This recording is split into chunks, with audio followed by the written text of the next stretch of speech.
talking about Google's brand new update, the helpful content update. I don't know if it's going to be helpful to small site owners, but we know that's what they call them. And we're just going to be chatting, right? It's not going to be exactly a podcast. It's going to be a bit more over the place. And we're going to be sharing our screens. Oops, I actually get the feedback from YouTube, so I'm going to cut that.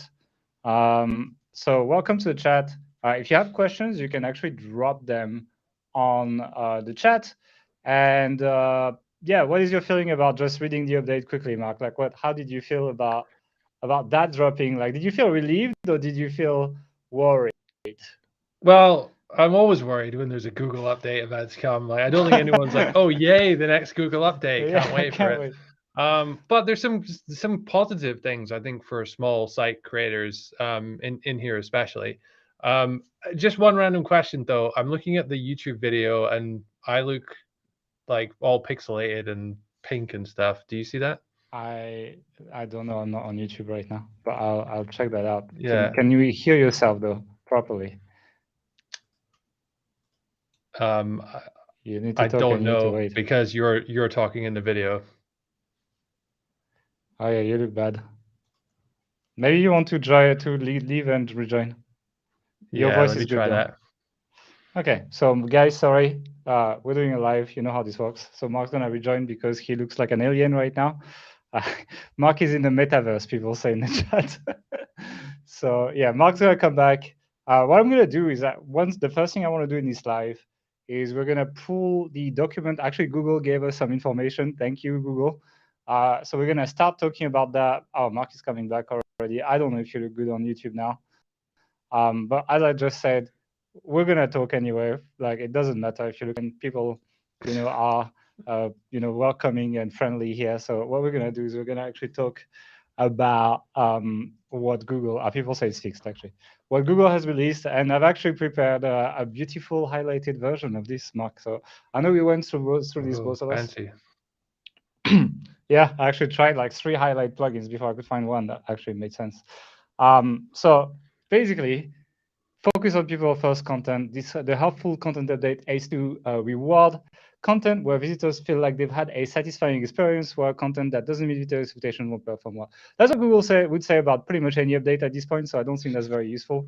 One Yeah, the is first the first thing I get from that though when they say that is like, are we talking user metrics here? Like user engagement, time on site, people clicking the back yeah, a button, lot of bounce people are rate, talking all about that that on stuff? Twitter. Yeah, and I Yes. wouldn't be surprised, right? Because you know that last year TikTok overtook Google as the most visited web property on the internet, right? For the first time in like a decade or something. And that is a platform that is fully driven by user experience, user metric, like how much you watch the videos, how quickly you swipe, etc. All of that. They actually analyze all of that to serve you better content. And Google being demoted like that by a platform that does that, it would probably trigger me as the former leader and would make me want to take a bit of a page of the book of the new king on the internet, basically. Yeah, I mean, certainly. If we just back up before we get to this section, though, like in the intro, the first paragraph, they Okay. say that to this end, we're launching what we're calling the helpful content update. That's part of a broader effort to ensure people see more original, helpful content written by I people agree. for people in search results. So original, helpful content to me, that's like, oh, is this a dig at kind of not Search just AI, intense. not just AI Yeah. content, search intent, yes, Yes. but also this like big newspaper like shit thin content that's like targeting really like just non just not good stuff basically. Like when you look for how to watch a certain TV show, you get all these big newspapers have like a page about it and they start creating it before the show's out. They do that with all the sports games. For the And there's just iPhones, you can probably Google iPhone 15 and 16, and there's already pages on the big news sites. exactly. But it could also be this because we've had this like dynamic recently where everybody is just rewriting the same shit because it's in Surfer and all the correlation We'll talk about analysis on-page stuff. tools. I have this in the notes. But yeah, I think So, I see that taking a step back here because, like, in the last few years, search intent has dominated top result. If you wanted to rank, you had to follow the structure Google was giving you, or you were fucked. Did not rank unless you were like much higher authority than everyone else. Like that's the one case where you would overtake people. But if you were on the same level of authority, you would need to hit these specific points, and you would almost need to match the sentiment as well. I always give this example of like how a product that is very well reviewed by people because it pays lots of money through the affiliate program, we made like bad reviews and we ended up on like page 5 when honestly all the metrics gave us like, you know, we should have been at least bottom of page 1 or something. Like maybe I'm not saying number 1, but you know, ranking okay. And it's like it's pretty sure that's because of that. That's because it was like not matching exactly the search intent and what people were saying basically. And I think they're taking a step back here. I think they're realizing that too much search intent kills search result, and people don't like seeing the same thing 10 times in a row as well, which I think is a good thing. And I think if you put that together with user metric and so on, I think it could mean we see more diversity back in the subs, which I'm a bit excited for that because I've been that's ranting enough definitely about search intent. that's definitely oh, that's not definitely, but that's my initial opinion as to why they're the first thing they say is more original. That's like the first descriptive word, original helpful content. Yeah. And that's kind of what you get on TikTok and all these like similar platforms to an extent. It's okay, you can debate about how helpful, you know, some TikTok guru is, but it's certainly Yeah, original, it's right? fresh. Yeah. Yeah, exactly. And it's like And it's not the same. it's You don't get interesting the same TikTok video 10 times when you swipe by 10 times, you know? 10 different people saying saying the same 3 points in 10 slightly different rewritten ways. No. Yeah, exactly. So I think it's that way it's gonna make a better Google, and most importantly, it might give a chance to people who put the effort into their content a bit more than Google has done in the past few years with search intent. Which honestly, Yeah. I don't. I think it's a good thing search intent, but I think too far is not so good. You want to go through the questions? Yeah, so Do you have the URL? yeah, I'm reading on the restream screen All actually. right, fine. Um so focus on people first content. Update aims to reward content where people feel they had a satisfying experience. We talked about user metrics there. The next thing I saw was so the first question is, do you have an existing or intended audience for your business or site that would find the content useful if they came directly to you? The first thing I think of when I read this is this going to target all of these newspapers writing best VPN review articles, which Mm. has nothing to do with the news or like what the rest of their site is about. They're just No, they're cashing talking in. about the whole business. So I think like a newspaper, they have an audience. Like Forbes has an audience. They write shit reviews, but they have an audience. People buy still Forbes and subscribe to them, etc. So answering that question on the business level, yes, they do actually. I think they're more legitimate than many small SEO sites in that aspect. That's not how I read it, because it says like Okay. that they would find useful if they came directly to you. So like, Yeah, is the audience like is the I audience of see. the Yeah. rest of your business or the intended rest of your business if you're a small site the same as what you're writing about here? I So to see. me, So if you go that's too like a far off relevancy. niche, I guess it's about going too far off niche. I guess it's like everything Yeah. websites. That's what you mean. Yeah. Okay. I see. You're right. Actually, I think you read it better, So and you had an I would agree. example in one of our recent podcasts. By the way, if you're watching on YouTube now, subscribe and get our Yeah. podcast. But you had an example of, I think it was Forbes reviewing, was it steak knives or something like that? Yeah. No, best steak delivery service.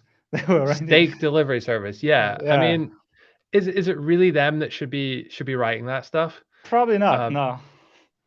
yeah. And so yeah, I think maybe going too far off niche might be an issue, which would be nice as well because we would be back to rewarding content specialists to some extent. Maybe not as much as Google was before, but it would allow niching down to be more rewarded, which I think for small publishers is a good thing actually.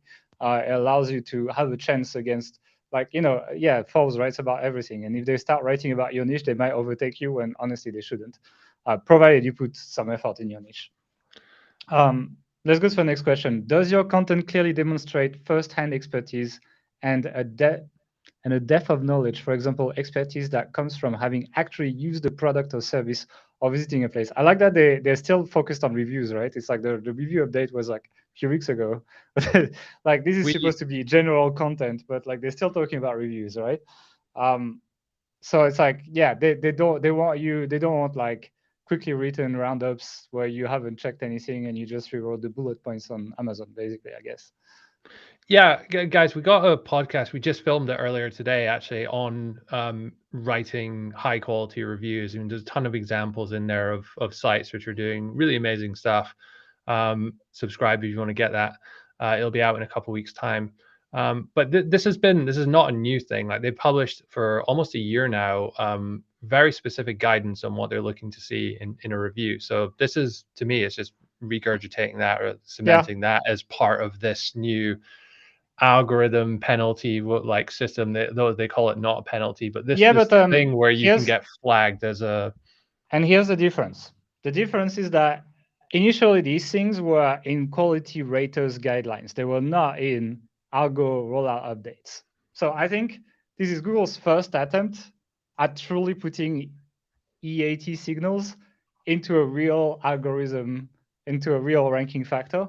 Whereas before, quality raters were working on these standards, maybe for a few years, so that they can feed a database that then lets the algorithm just establish the factors they want to use to eventually rank the sites using this. So it's like, personally, I feel it's the first time Google's actually rolling out or attempting to roll out some kind of EAT as a ranking factor, because now we're talking about something that's algorithmically decided versus quality writers guidelines, which is a very different thing, right?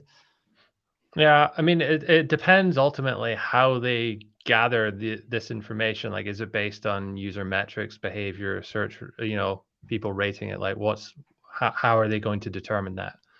Yeah, Just by scanning the content? Well, they can't do all that because they talk about user engagement with that as well. So I don't know. yeah, let's It see. depends. Yeah, that's it. Thank you guys for coming. It depends. No, Yeah. okay. So Let's go for the next question. No, go ahead. the next part was, does your site have a primary purpose or focus? This is really interesting, Okay. because how many like big sites out? Do you remember? Was it about.com? Yeah. The site I which mean, was now they about. like have specific niche sites, but yeah, they change. Yeah. Yeah, and they've been very successful at it. But Yeah. about.com, it sucked. The content was terrible Like, and they just wrote about everything, but they were so high authority for a time they ranked quite well. And then they realized that, hey, if we just like split this off into sub businesses, give it a lot of focus and make great content about each of these niches, it'll do quite well. And it did. and they did. Yeah, they So did I'm really well. wondering if I'm wondering if this again is not targeted at all these big authorities, newspapers and I big think it's sites. targeting like everything review sites as well, right? For example, like they talked about review stuff in the previous point, etc. I can see the kind of sites like lots of people are doing that, right? And we'll talk about that later, but it's probably targeting a lot of sites that automatically generate content as well about everything and so on.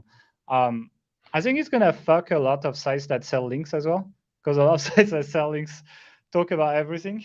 And so that might be a way to also smash their search traffic, which makes people buy links, etc. Like, I don't know. Yeah, so like there's like a common pattern among like link farms is, you buy a domain, repurpose it, get all the old content off of Wayback Machine, and then you like so maintain the DR, hopefully maintain some or most of the rankings for as long as possible. But if the site's focused on, I don't know, cars, then you would maybe try and rebrand it to have a category on cars, category on technology, category on health, and then you could just sell links on all those Yeah, pages. And they're terrible. Like those sites, they suck, and they deserve to be punished. So if this is going some way to do that, if you own then these great. sites, you deserve to be punished. But it Uh, gives me a lot of hope though, because for the Ooh, last 5 years, as small businesses, in the grand scheme of the internet at least, most people watching this, I presume, will have felt that Google is rewarding big publishers for just being old big authority sites, not necessarily for producing the best content, when the specialists, the people who are really trying to be excellent in their niche, sometimes get rewarded, but also sometimes just get um, punished for not being a big news site, and that's not something they can change or It's want just to change. frustrating when you've been in your niche for like 5, 6 years, and then some random news site just comes in and just fucking plays bowling Yeah, with your rankings. and they write It's annoying. content which is far worse than yours, and Yeah, yeah, yeah, yeah. yeah. Okay, let's go to the next question because otherwise this is gonna last 2 hours. After reading your content, will someone leave feeling they've learned enough about a topic to help achieve their goal? So basically, like, did you help a human? I think that's kind of the short version of this. Is like, are you satisfying search intent, or will a human actually be able to use this in real life? I think that's pretty much this. Next one, will It's someone well, not? I Yeah. also I Okay. also think on that there's a dig here at not just AI content, but rewritten, almost Mm-hmm. spun content that people are manually writing. But Let's talk about this now. You know what? Let's just talk about this now because it just keeps coming. Keep teasing is coming. On-page tools. Let's yeah, talk about that. Is this gonna target surfer optimized content? Is this gonna target phrase optimized content or page optimizer pro or all that? All these on-page tools. I mean, it sounds like it, Yeah. but again, I don't want to say like, oh, you use Surfer on your Yeah. site, therefore you're going to get You're hit by that. fucked. That's not how this works. It's more if like all of the content you're creating has no kind of underlying value. You've just taken what else is out there and rewritten it, whether that's with a human, with AI, with whatever else. If the value being communicated in there is still kind of shit, then hopefully this update is going to go after those sites, and Yeah. that will be a good thing, I think. But I think that just creating content with on-page tools is going to probably not be enough. Again, we need to see it roll out. Like we should have prefaced this with that. We don't know exactly what this update will be. We're just lawyering Google's documentation here. But like it does look what they're trying to say is like you won't just get away with it just stuffing your keywords or related keywords into the content. It actually needs to have some practical value to a real human for us to deem this as helpful content. It's pretty much what I'm taking away from this. Yeah. And that's what the next point is about as well. With someone reading your content, leave feeling like they've had a satisfying experience. And are you keeping in mind your for core updates and product review guidance, basically? One thing that, when I saw this format of questions, that reminded me of Google Panda. Because Mhm. when Do Google you want to Panda, just explain what Panda is? Because I I was realize that going to not say, not not everyone here is going to be doing SEO for 14 years. no, probably most people don't know what this is, but Google Panda was probably like, it was at the time when article directories would rank very high on Google, like eSign articles and all these kind of websites that were very, very shit, like much worse than what you see from the big publishers Yeah. today. Anybody could sign up to ease on And publish, articles, yeah. get an account, and post a And post, then and you would basically, use their authority to rank for like competitive terms. so it was pretty terrible. Google was in a terrible place, a little bit like they have been recently. A lot of people have been complaining about Google recently. And Google rolled out that Panda update that really changed the SEO world a lot. Like, what was Demand Media was the name of the company that owned eHow, etc. Got completely smashed, and their share price like was cut, divided by 3 or something. Like it was a big smash to that company because they were publishing content farms basically, and yeah, there was some big names that died from that update, including like several sites we worked on at the time, etc. Like that was pretty painful. And when Google released that update, that's what they released. They released like a list of questions. And actually, like, this is so vivid to me. I still remember the questions. It's like, would you trust this website to put your credit card number in it? Would you trust medical advice from this website? Like things like that. They would like put these kind of questions. And then the format here comes back.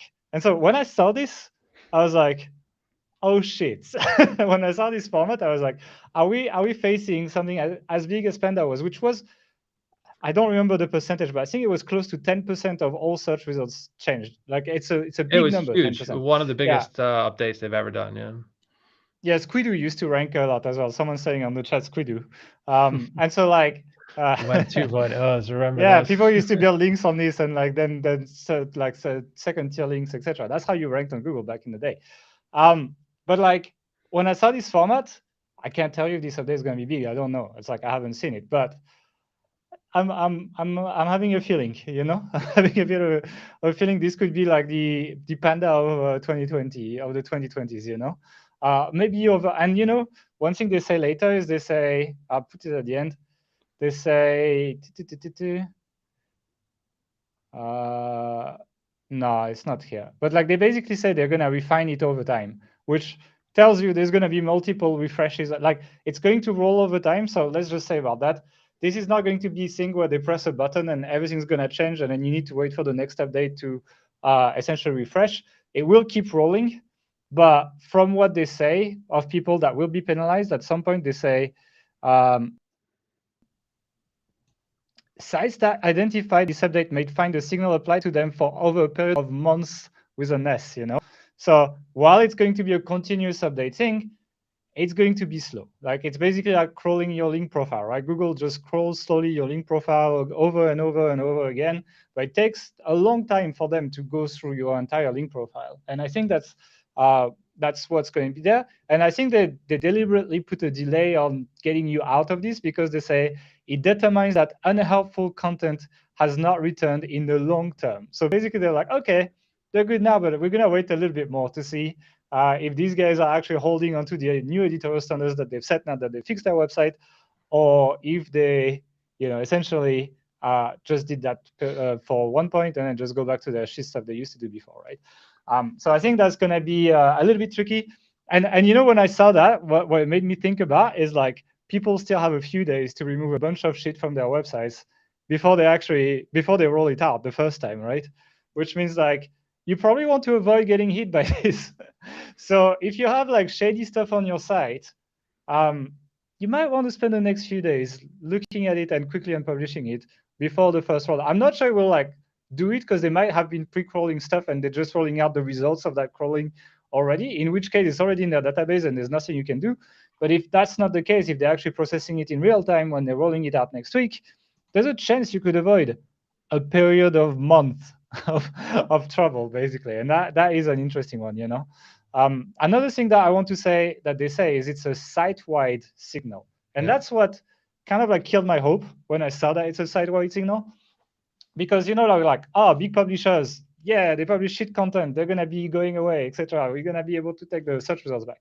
But my problem is like a site like Forbes, right? A site like Forbes, the percentage of like shit reviews they have or whatever is very small, right? Forbes has lots of content. It has some really good content as well, right? Like these 30s or under 30 or whatever, like the ranking of the top most wealthy people in the world, etc. That's Forbes, right? They do all of this, and that gets lots of legitimate links, and that makes them good content, etc. So that's considered good content by Google. And so if like it's only a small percentage of their content that's annoying us, but really it's not most of the site, I don't think that signal is going to be applied to a site like Forbes, for I mean, example, you know? I don't agree with that because that's akin to saying, you know, okay, because they have so many good pages, they can publish, you know, 10,000 shit pages and still be okay. But compared to a smaller site, which, you know, has 500 pages in total and 400 shit pages, Forbes having 10,000 shit pages versus 400 shit pages, it's Yeah, I don't still know how like that a lot of works. bad stuff. So I don't think it would be quite so simplistic that just, you know, if they make like an if statement in the algorithm, like if it's above 10%, then penalize them. It's If not, probably then not. Do you think do they what they have like want. thousands of PhDs and they just make like a single if statement for the algorithm update? Exactly. It's like they're all like working on that single Excel spreadsheet that rolls out the algorithm, right? That's how it works. Yeah. Uh, and they don't even use Google Doc; they use Excel. Anyway, yeah, it's going to be a sideway thing, which, I mean, yeah, it's interesting. But another thing that they say is that Yeah, any content, not just unhelpful content on sites determined, have relatively high amount of unhelpful content overall is less likely to perform well in search, which means even your great content is going to be dunked on if you have lots of bad content on your site, pretty much. But another thing But that they do clarify, and they say that's just one signal of many. This isn't like yeah, but that's a the Google penalty. algorithm. Yeah. Everything's like fucked. It's more like, well, we'll still take other things into consideration. So if you're already DR 92 or whatever, then I would say the impact perhaps could be lessened by that. Yeah, it's hard to tell still. Like Though you've before it got happens, it's like though the flip side of that is you've got more to lose if you've already got a lot of traffic. yeah, yeah, it's Um, true. there's a really interesting comment Roy just posted in the chat at the moment. He said, "What if they already rolled this out? Sounds like what happened to my site and many others. Just basically like a flag on your site.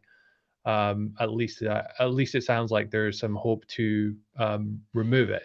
And as you were kind of describing this, that did sort of get me thinking. You know, for the past year or so, we've seen sites get hit by these kinds of updates and just get not totally, or in some cases wiped out, but hit pretty hard. Yeah, huge And then chunks of traffic. Yeah. there's this thing like no matter what they do to fix it, it's not until the next like update or period of time happens, and then like everything changes, and then they're considered for reconsideration or whatever.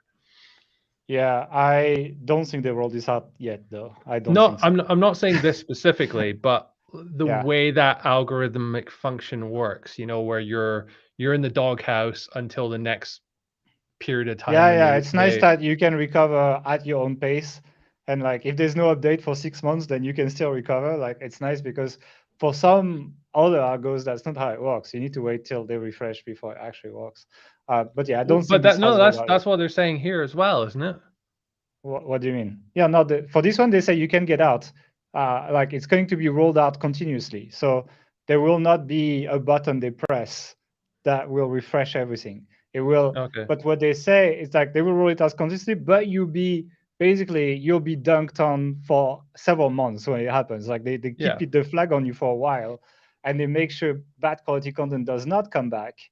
Right. Okay. And So you have to kind of prove yourself for a period of for a time. while, exactly. So you're in purgatory, basically. Like that's Right. the definition of purgatory by Google, and that is getting flagged by this algorithm. But um, one thing that I liked in this, that I noticed, I don't think I liked any of that, is that sites with lots of unhelpful content may notice a stronger effect. And there was an interview that was done by Glenn Gabe with Danny Sullivan, who created Search Engine but now works for Google. And he confirmed that it's basically a gradual effect. So it's not like a one or zero. Some algos are 1 or 0, right? It's like yes, no, and then you flip a switch and you're targeted by it, or you don't flip the switch and you get nothing. This is a gradual thing. So think about it like there's going to be tiers of websites. Like there's going to be, S tier, A tier, B tier, C tier, D tier, E tier, and then you'll be like, how people like do the rankings on YouTube of like stuff, etc. That's going to be Google with websites, and they just like place you in different tiers. And so I think it's going to be, that is an interesting take, because you might, even though you're like doing okay, maybe you're in like B tier, just fighting to go into A tier might actually be something that's very beneficial for you, and that's going to change the way you approach publishing content, because every kind of like half-ass page you put on your website kind of like puts you further away from that goal. Like an S tier site would have only great pages, an A tier site would have like 90% great pages, etc., etc. And so like you need to be thinking about that, because it's a gradual effect. And if you're in just like the lowest level of being affected by Isago, you might not notice that much actually. And it's hard to tell, but it might just be Google's new way of classifying websites in general, and maybe they could reward like really great sites with like fewer pages but really well built, not publishing as often, things like that. Like it's going to be a different way of dealing with it. I hope they reward it enough that it kind of like outweighs the strategy that consists in publishing so much content that's kind of shit because it drives much more traffic. That would be nice if they did that. Let's see. I can't tell exactly, but it's you see they're hinting at this, This they've always had kind of good objectives or goals. I mean, they've been trying to do this for like since I got into SEO, really. But it's maybe only now that they can. But again, as always, let's Yeah, but I wait and think see. Let's wait and see what it actually looks like, and if they're able to pull it off. my opinion is that social platforms and their experience with YouTube has taught them a lot about good content in general. But it's like, and also like the fact that Google gives us this big write-up for Google on this update tells me it's important to them. Yeah. It's not like a random, oh, here's a curve that guides you later. Like it's just like they care about this. Not And care, not quite enough to spell check their article though. yeah, there's spelling mistakes. So towards in the third paragraph, it said, while also utilizing SEO best practices to bring searchers addition value. I think that's meant to be additional. Here we go. Would you clarify this as helpful content? Do you think that would pass the algorithm? I I don't know. don't think that would make any difference. People still understand it. Same as like the PageSpeed Insight tool doesn't pass PageSpeed Insights by Google. So Yeah. it's like, it's Inception. Anything else you wanted to highlight on this document? Did we talk much about the creating content for search engines first stuff?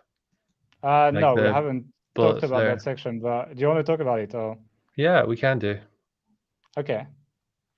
Yeah, I mean, they did the same format of questions, right? Answering yes to some or all the questions is a warning sign. Content created primarily for search engines traffic is strongly correlated with content that searchers find unsatisfying.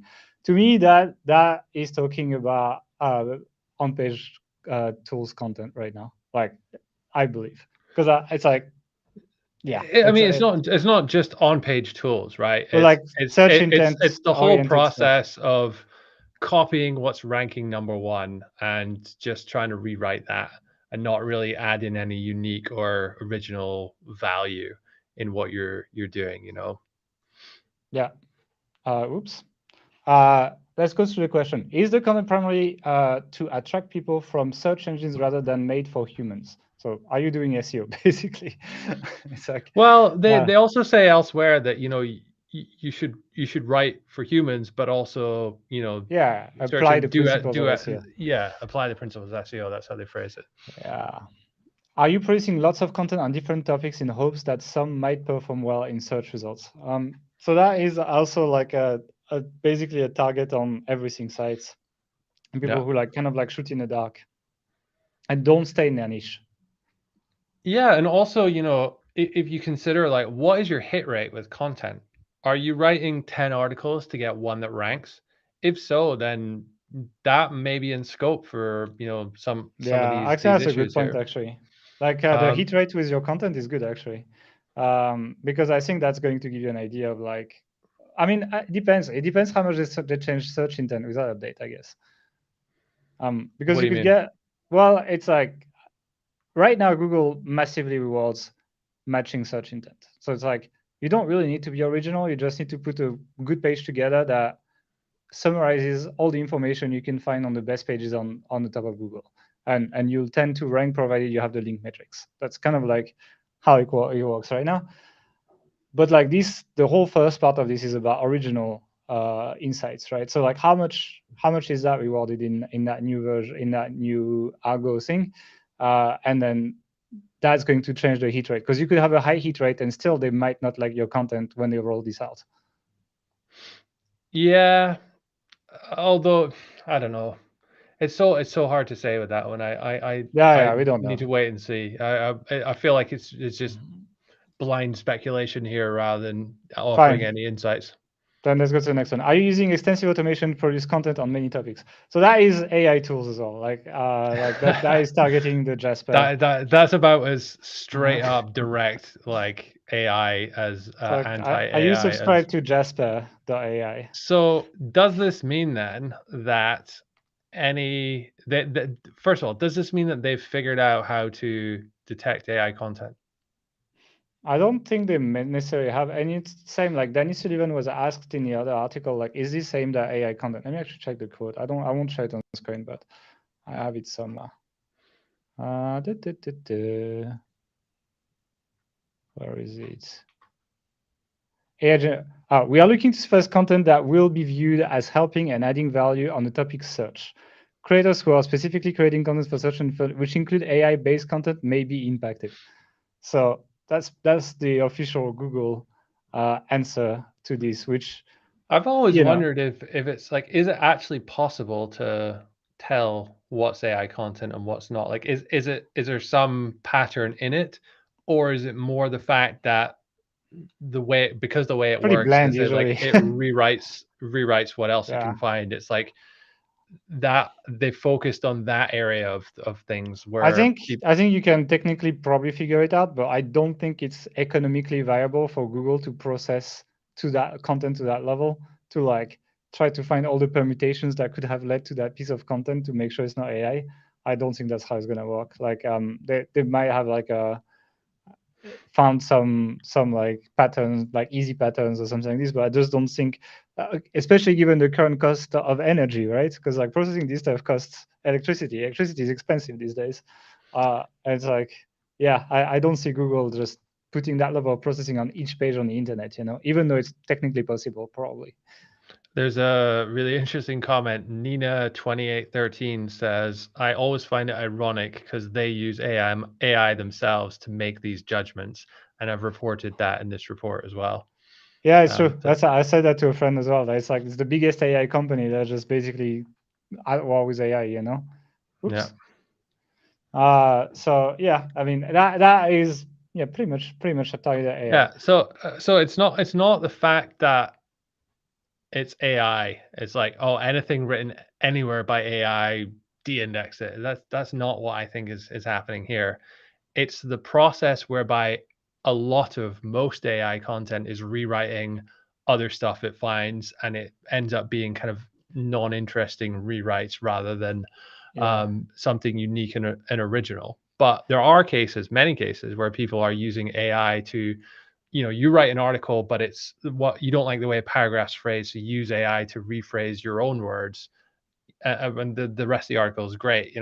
As a writing assistant, I think there is value there, and I think we're just scratching the surface depends how of you use it. what Yeah. you can do with it.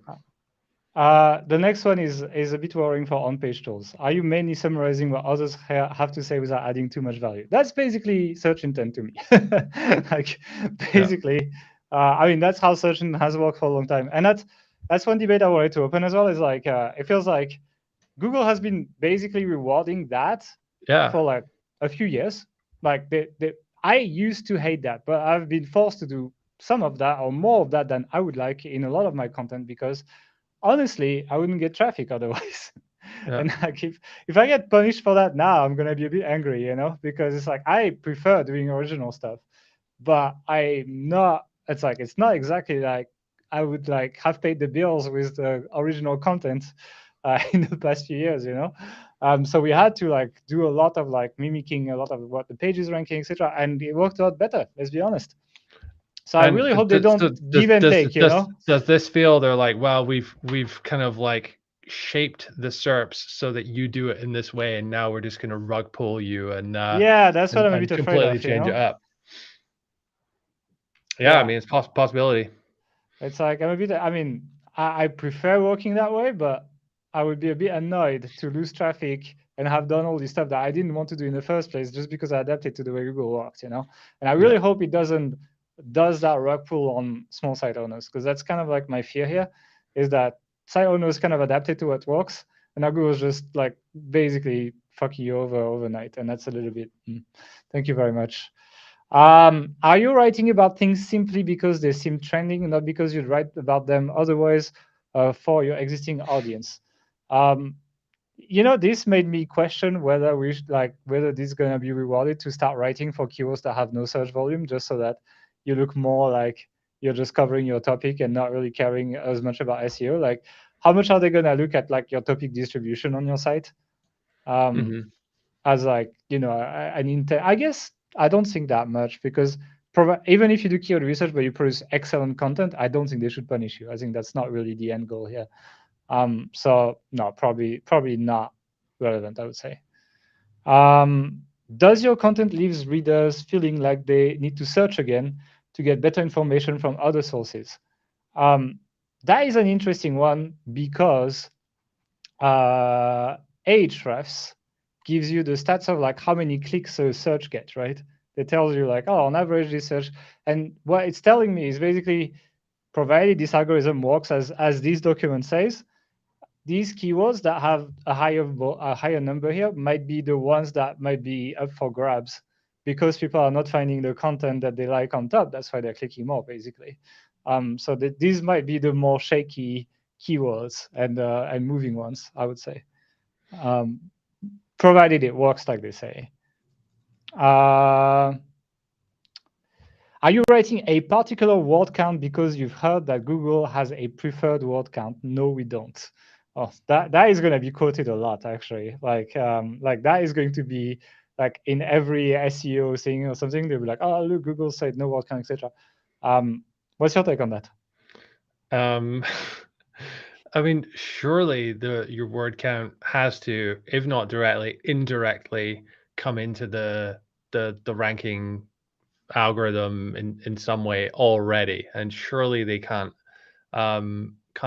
say, oh, like write as long or as short as you want, because you're not going to be matching the needs of the searcher in all cases if you do that. So it feels maybe a little bit disingenuous to do it this way. I think maybe it's more to address the fact that some people were sort of saying, oh, you have to write at least a 800 word or 1,000 word article in order to rank, or in order to do well, or like, these stupid, like, blanket rules like that, which don't make a difference, but people seem to perpetuate them for some reason. Yeah, I don't think like word count as per se is like super important, but if you want to cover the topic properly, you need a minimum word count. It's also like a maximum word count though as well. Like, yeah, if you go too far, it's people not nice. reading stuff on their phones these days, there's less real estate there. You're writing 10,000 word articles on some things. It's just like people scrolling forever. You can never, like, you're not giving people the information in a nice sort of succinct way. Yeah, actually, Nina says, I wonder if this is going to penalize sites with high bounce rate. I don't think it's going to use bounce rate necessarily as a factor, but it might be an indication that this is not the content Google will want to reward through that, like a proxy metric, basically. I would also just caution people around bounce rate in general, because it means different it's things. bad. Yeah. One of the big problems I remember back in our agency days is that in Google Analytics, bounce rate, I believe, is when what is it, when people come to your site and then don't visit the second page. Don't visit second page on your site. That definition, which is terrible. But as a with metric. some types of sites, if they come to your page and then they click on an affiliate link and go and buy it because you had a great review, like, you've served the purpose. You've served a valuable point in that chain. But it counts as a bounce from Google Analytics. But it's not really a bounce. It's like a success. I think a bounce is people land on your page like, oh, this is shit, back, and then like go and click one of the other results and get served there. Yeah, what they don't want is like, you go back to Google, you go to another site. That's what Simplified Gardening is saying. Yeah. I think that's probably what they're monitoring is like the traffic that left and came back on the same search result. That's like, they don't monitor on your site, they monitor on their site. It's a little bit different. Yeah. And they monitor the time that elapsed between the time that you left and the time you came back, which is not going to be exactly your bounce rate, basically. Does your content leave reader feeling? No, we did this one. Did you decide to enter some niche topic area without any real expertise, but instead mainly because you thought you'd get search traffic? Ooh. So do we all need to be experts now to start sites? Well, certainly Google seems to imply that you do, but I guess it's like, what do you mean by an expert? Yeah. Like, I don't know. I've been doing SEO for 14 years now. I don't feel like an expert. Do you think you're an expert? I mean, yeah, I'm pretty good. Zero modesty there. I love it. So yeah, probably. But this Um, it's a very subjective thing, right? You know, there are people really at the top of their industry who have massive imposter syndrome. So like what does that say about this? yeah, I think it's basically they're telling you don't go after something because you see high search volume slash dollar signs. Enter because you know the topic.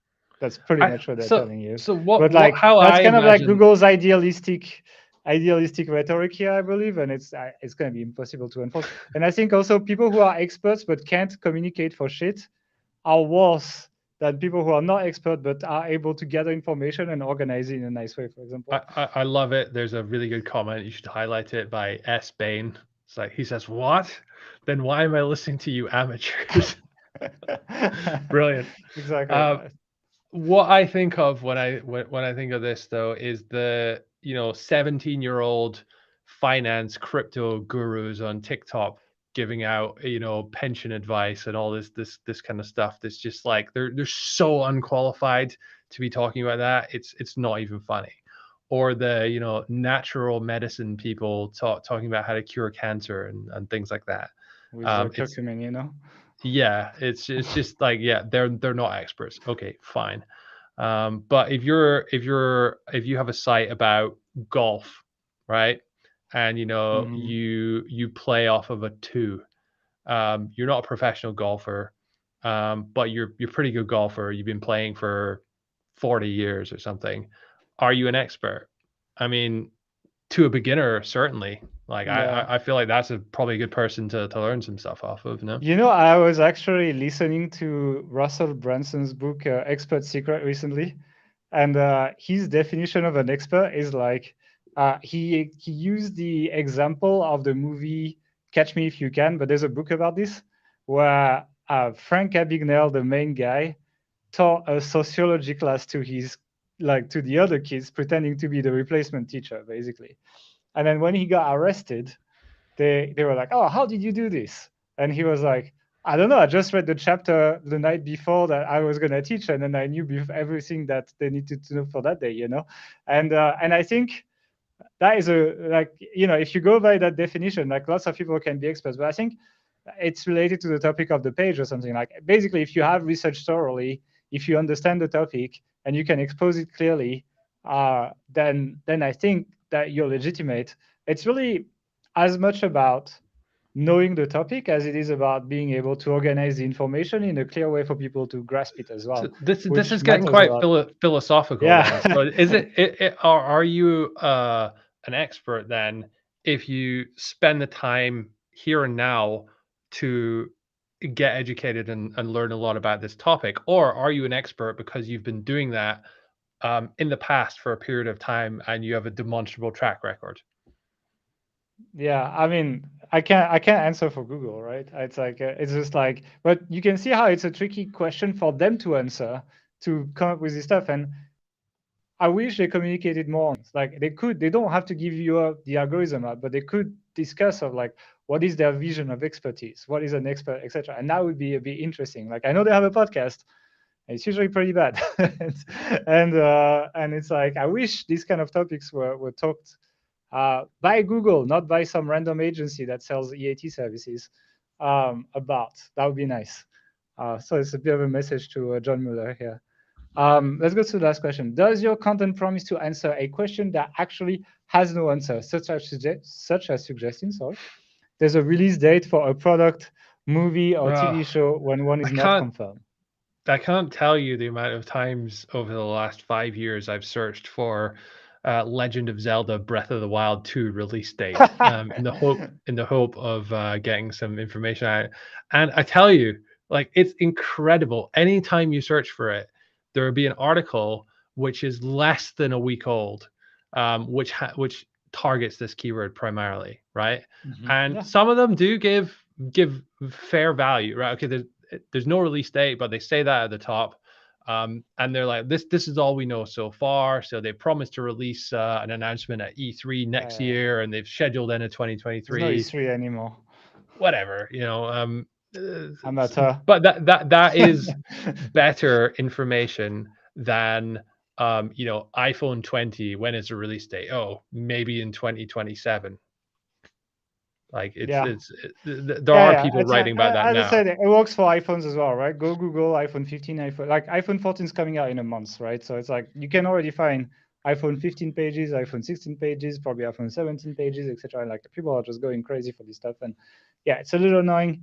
But it's not as bad as it used to be. Like before, for medical terms, it used to be extremely bad as well. It's a bit better now. I just checked actually. So I remember when we were in the health niche, I was doing keyword research, and I found a keyword, how to regrow your teeth. And I was like, raising an eyebrow seeing this. And I was like, really? And I Googled it. And Google was filled with articles on how to regrow your teeth, with, even though you probably can't do that. That's why people use implants, you know? And One of the best-selling ClickBank products of all time was called Vision Without Glasses. I remember this one. And it was an ebook that told you how to improve your eyesight. But with Yeah. exercises, right? Yeah. Yeah. So this stuff is And already I'm kind of pretty sure cleared it didn't from work. the Medic update kind of cleared a lot of that, let's be honest. But like they're basically going after like more subtle versions of that, which is quite interesting. Okay, anything else you want to talk about? I wanted to talk about how this might affect different business models quickly. Okay. So I want to let's start with like big publishers. Do you think they're going to be lightly affected, moderately affected, heavily affected? Heavily affected. Do you think they will be heavily affected? Heavily affected. Yeah. I disagree, actually. I think they would be lightly affected. So I Actually. think there's certainly some big publishers out there that utilize their vast resources and authority and whatever to produce the best content in the industry. But the majority of them are not. The majority of them have written most of the stuff their like core business covers, and so they're kind of like stretching more and more and more into adjacent fields or areas where their SEO team have told them, oh, there's keyword volume on this, we should write about this, and then they start doing it. But it's in a very, if you had a medium DR site writing the same stuff, you would never rank. But they do No because of way. Yeah. their authority. And so they're all of these factors which we're talking about, they're not meeting them. Okay. Well, let's see. Let's see what happens. It's like kind of the prediction moment. Tell us in the chat how you think big publishers are going to be affected. I'm curious, actually. Let's talk about parasite SEO. Do you think like parasite SEO is kind of interesting because I guess it's also big publishers? Is it the same? Like, is it still going to work the same? Because I highlighted that on Twitter. People talked a lot about it. I think the parasite SEO pages are so off topic from what the rest of the audience is about. That's kind of a bit of a slam dunk in that if they execute the algorithm correctly, they should be one of the first to go, right? Yeah, but you could have said that. You could have said that. I think so. Here's the thing: if this is the new Panda, Panda first rolled out site-wide, and a couple years later, Google moved it to page level. I think that's when it moves to page level that big publishers get affected. That's when it and parasite SEO, etc. I think in the first way, which is site-wide only, the authority is just gonna save them like always, because like the rest of like a lot of their site is not matching, like it's not so bad, and they have lots of history, etc. It would just be a loss to Google to lose that website. To penalize Forbes, it's like a huge loss to Google. But I'm not. This isn't like Forbes. Everything you write is minus 100 rankings. Like that's exactly what they're saying. It's a site-wide thing. Yeah, but it's not a site-wide. Oh, everything is going to shit. Yes, that's what they're saying. It's not.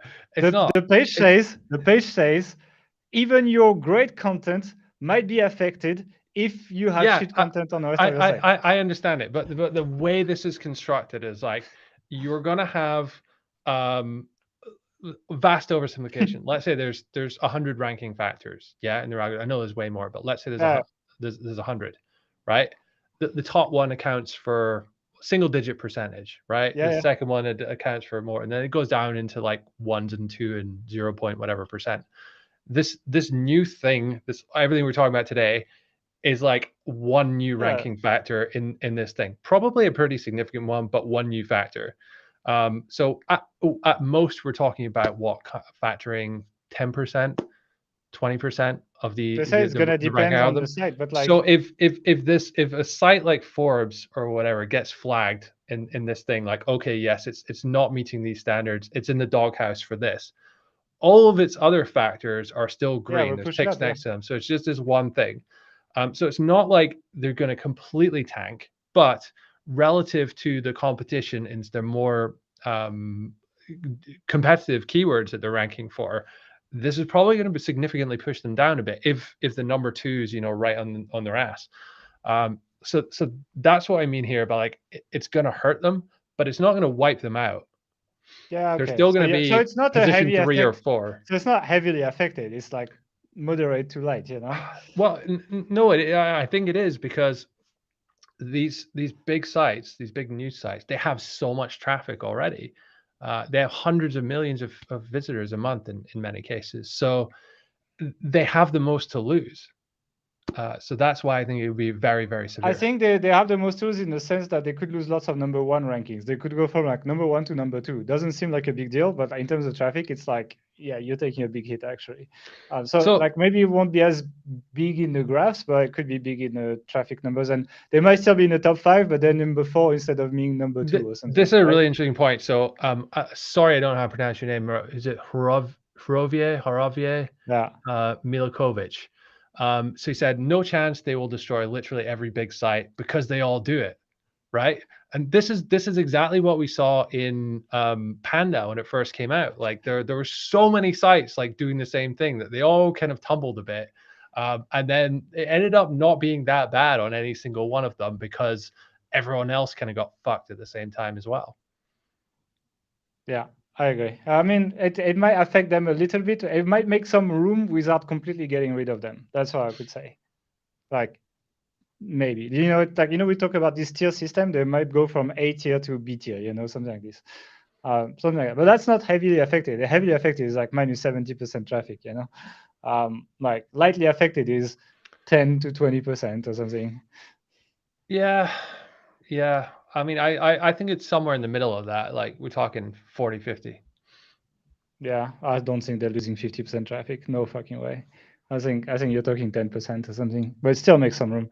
Let's talk about content sites that build their content exclusively with on-page tools. Do we think they're going to be affected? I think that's a bad question. Okay. So The next. that implies that it's the on-page tool that's causing this problem, and it's not. It's That's like guiding people. that's okay, yeah, that's fair. It's guiding people in that way, but you can still create fucking epic content that's never going to be touched by this, and you're using Surfer or whoever else to kind of optimize it, right? Because that's the thing to do. I don't think those people are going to be punished, and not in a million years, no, because they're doing all the other stuff right. If you're doing all the other stuff wrong, and then you're doing Surfer very well, but that's the only thing you're doing very well, and then you're kind of getting up there because of it, then yes, I think you have something to worry about. But that's not because you're using Surfer or any on-page tool. If you're like using Surfer without applying critical sense, I would say you might have to be worried. AI content writers, Jasper, all these guys. Same thing as well. Yeah, I agree.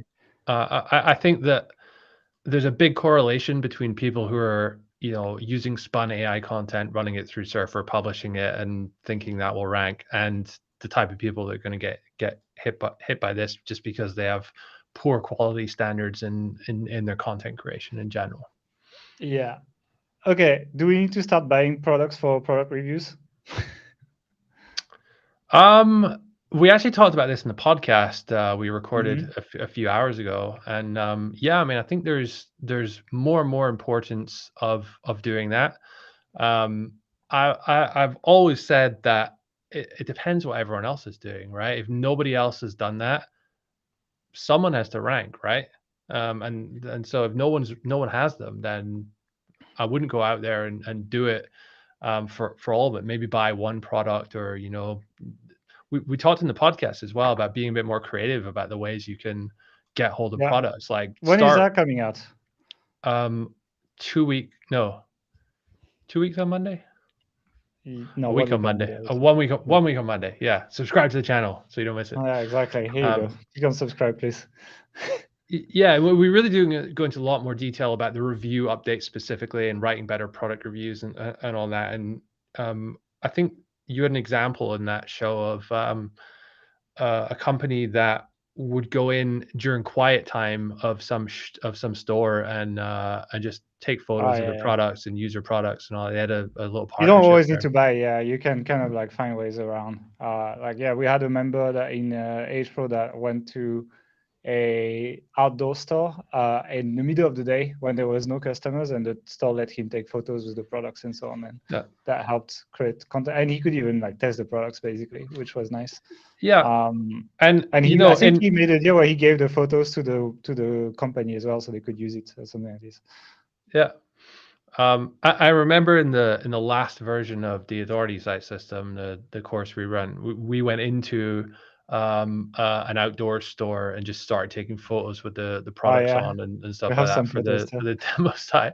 And it's just to say, like, it's really easy to do. Like nobody questioned us, not even once. Would you call yourself an expert because we went to take these Absolutely photos? not. No. No. I still want to tell the story. It's like we had to put a tent together, so we did, and then we had no idea how to pack it, and I suggested to Mark that we abandon the tent here. Just leave it. We spent like 2 minutes trying to do that, and you're like, let's just leave it. Okay. We figured Okay. it out in the end. And didn't your wife try and return it or something? I think she sold it. Yeah, but which is a good idea. You get Exactly. Here 70% you of the go. money back. Yeah. We bought the tent and we sold it. I want to talk about preparing for the update. I really think that there might be a small window of time where you can actually change things and be able to not be caught in the first wave. It might be difficult, but it looks like it might be worth the effort if it's going to take several months to get out of that.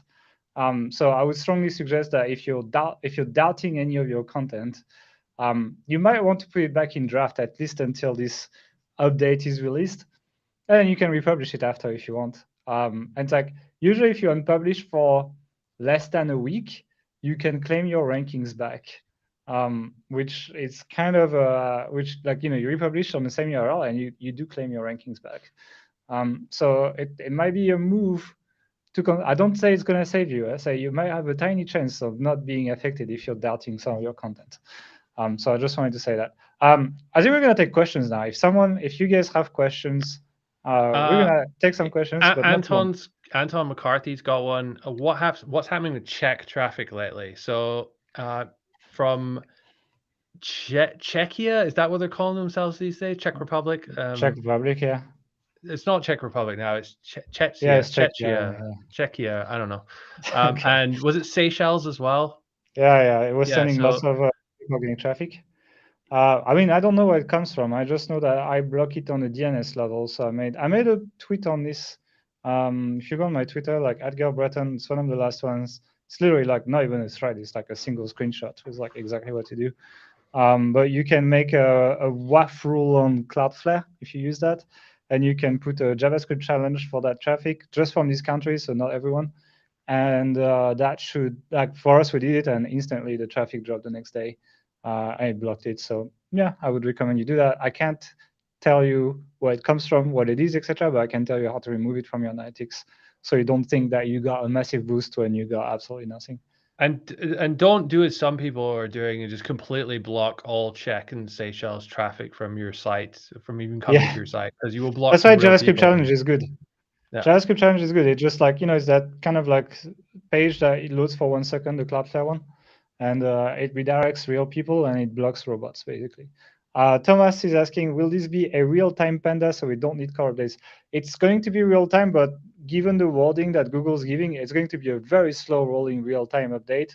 So while you won't need to wait for a refresh, you might still need to wait for a while if you get negatively affected, basically. Any other questions? Otherwise, I'm happy to go to bed, to be honest. It's pretty late here. It's like well past my bedtime, you know. Okay, then we're gonna wrap it up. So thanks for joining. Hopefully that was a little bit useful. It was a bit of like a mental preparation for people. Oh, actually, someone asks, what is your views on advertising on sites when the crisis comes? Advertising rates will drop a lot if there's a crisis They for sure. already Like are marketing. dropping a lot. Yeah. No, they kind of like, you know, it's like sometimes the recession is canceled and it goes back up, and sometimes it's like, oh shit, we're still raising the interest rates, and then it goes back down. Follows the stock market a lot, but in general, if there is a long term recession, like something that lasts for a while, advertising rates could be slashed by a significant amount. I can't tell you how much, but like between 20 and 50% is quite likely, I would say. So it's like it will still be okay, but like it might start flipping the model again where affiliate becomes a bit stronger again, depending on because same because these companies are reducing their marketing costs, they might be reducing the affiliate commissions too. So if we need to see how both markets react, but yeah, marketing costs get slashed very early in recessions, so that's a problem.